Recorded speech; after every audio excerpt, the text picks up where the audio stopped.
Saudações, alunos, disciplina de Gestão Financeira e Orçamentária, aula 16, Decisões de Financiamento, segunda parte. O capital próprio é o capital dos sócios integralizados na empresa, normalmente vem pelo capital social, através de ações preferenciais e ordinárias, e também pela política de dividendos, que é a distribuição de parte do lucro. O capital de terceiros, por sua vez, é aquele capital que a empresa arrecada no mercado para poder financiar os seus ativos e a sua operacionalidade. O custo de capital de terceiros é a taxa de retorno pelo qual o investidor deseja ser remunerado pelo risco que estará correndo temporariamente ao ceder capital ao tomador. Ou seja, a taxa de juros é o juro que eu vou pagar para a pessoa para o terceiro que cede o capital para a minha empresa. Bom, em relação a empréstimos e financiamentos, nós temos aí um exemplo. Suponha-se que uma empresa tenha tomado os recursos na modalidade da resolução 2770, que são recursos externos, internados por instituições financeiras com a finalidade de repassar no mercado interno. As condições do empréstimo e a forma de cálculo do custo efetivo são apresentadas a seguir.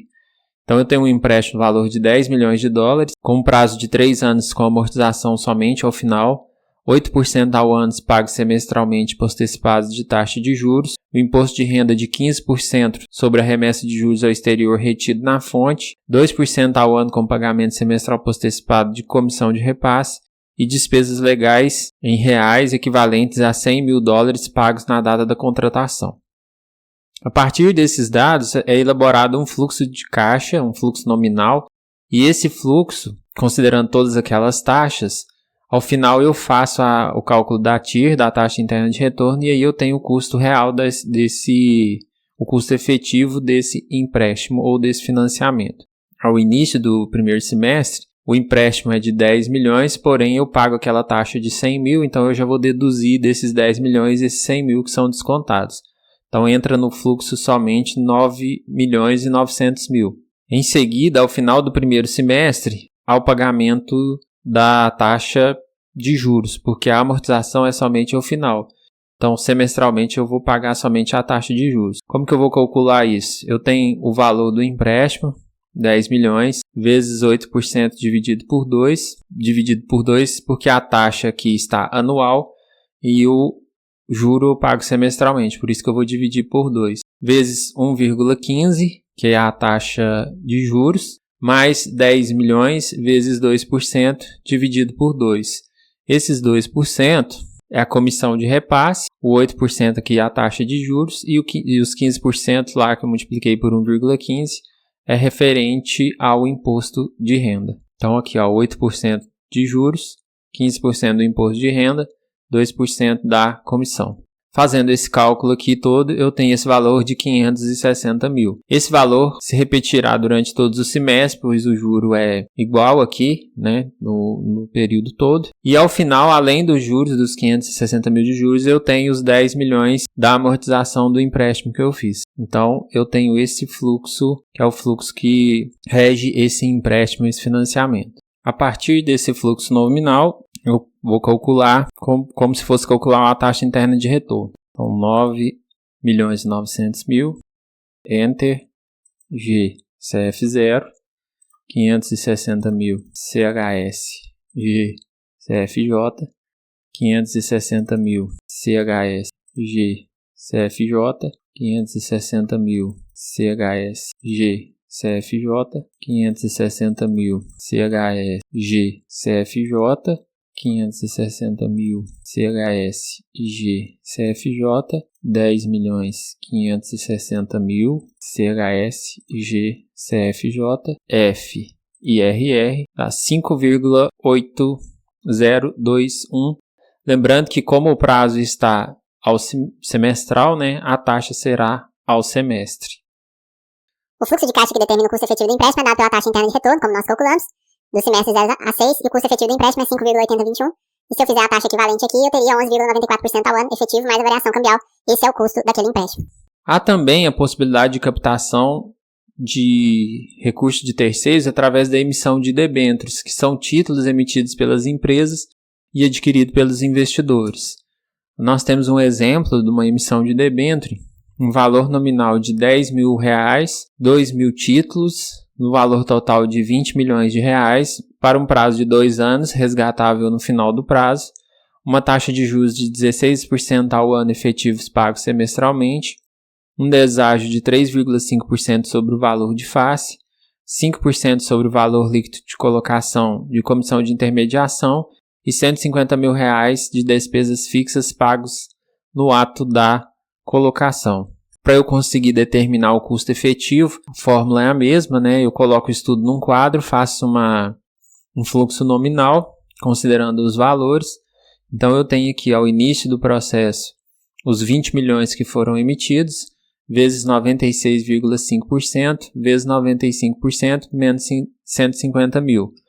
Por que esses valores? Aquele 96,5% já é os 100% do empréstimo, menos esses 3,5% sobre o valor de face. E depois eu calculo mais 5%, que é o valor da comissão de intermediação.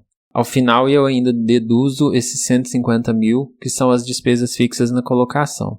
Então, eu tenho 20 milhões vezes 96,5% vezes 95% menos 150 mil, 18 milhões 185 mil. 20 mil vezes 1,16 elevado a meio. Por que 1,16? Porque a taxa de juros é 16% ao ano e elevado a meio porque o prazo é de 6 meses, ou semestral, e a taxa está anual. Menos 1 porque eu não quero o montante, e sim o capital.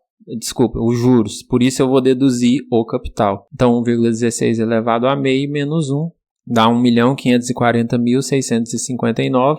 Esse valor somente de juros, esse valor vai se repetir no primeiro, segundo, terceiro semestre e no quarto semestre. Além do juro, eu tenho mais os 20 milhões de amortização. Feito isso, eu calculo a taxa na calculadora HP12C, conforme eu fiz anteriormente. Chega-se à conclusão de que o custo é de 10,6037% ao semestre. Se eu fizer a taxa equivalente, 22,33% ao ano. O custo de capital é calculado com base em diversas fontes de financiamento de caráter permanente e de longo prazo, que compõem a estrutura de capital de uma empresa. Ou seja, a empresa ela tem vários tipos de capital e cada capital tem um custo.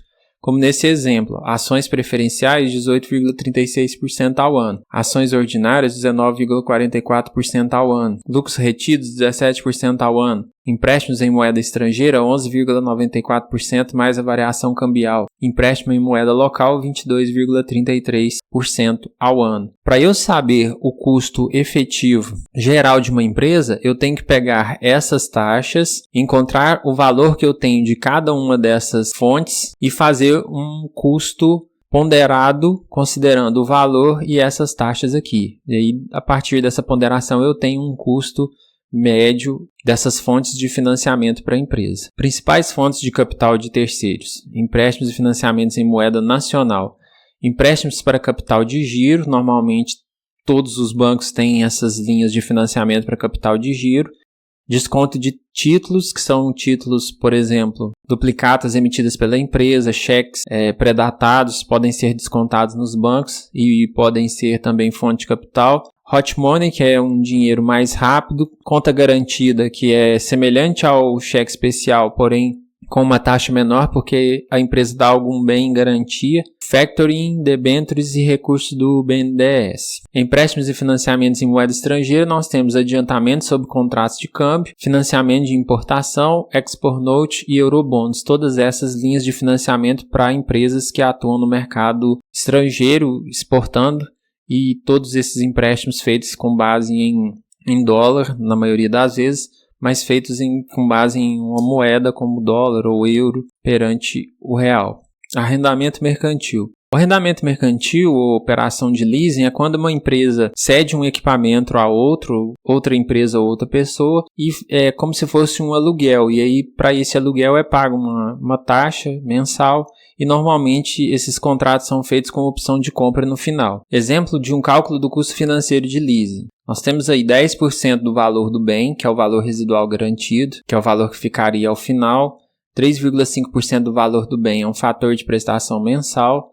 0,5% sobre a prestação é calculado de ISS. Esse financiamento de leasing, né, esse leasing é feito em 36 meses. Bom, o cálculo do custo financeiro pode ser facilmente feito, né, mediante as funções da calculadora financeira como segue. Então você tem 100 PV, que é o valor presente, 36 prazo. A prestação vai ser menos 3,176.